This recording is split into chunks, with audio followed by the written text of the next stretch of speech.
Sveiki, aš esu Nojus Berlinskas ir šiandien aš jums parodysiu, kaip reikia padaryti kareivėlį.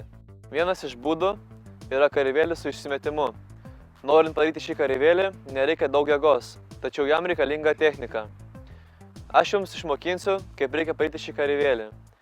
Taigi, pirmas veiksmas yra pašokimas ant skersinio ir išsimetimas į priekį.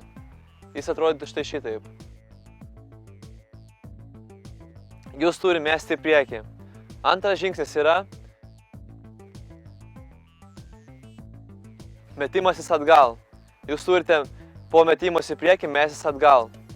Trečias žingsnis yra kelių kėlimas, kai jūs metatės atgal.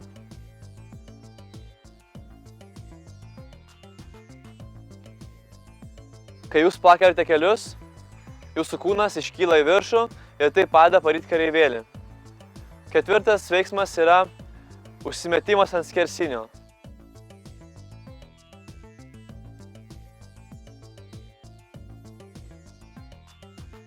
Ir paskutinis veiksmas yra atsispaudimas.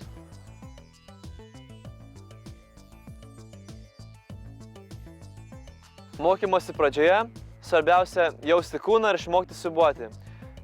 Tai galite padaryti sueidami metras nuo turniko ir šokdami ant jo, mesdamasi į priekį ir tada įtempę kojas mesdamasi atgal. Ir viską daryti tiesiomis rankomis.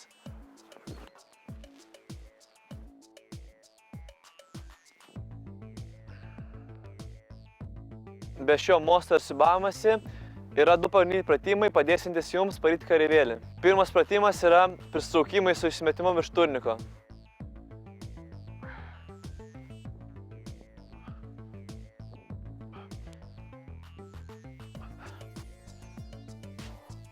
Stenkitės kelti kelius, darydami šitą pritraukimą ir kad maždaug skersinis būtų ties krūtinė.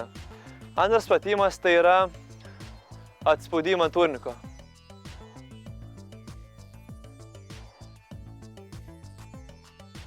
Pasirinkite plotį, koks jums patiktų. Tai galėtų būti pečių plotis ar netgi plačiau.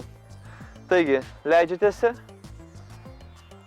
krūtinės ir atsispaudžiat.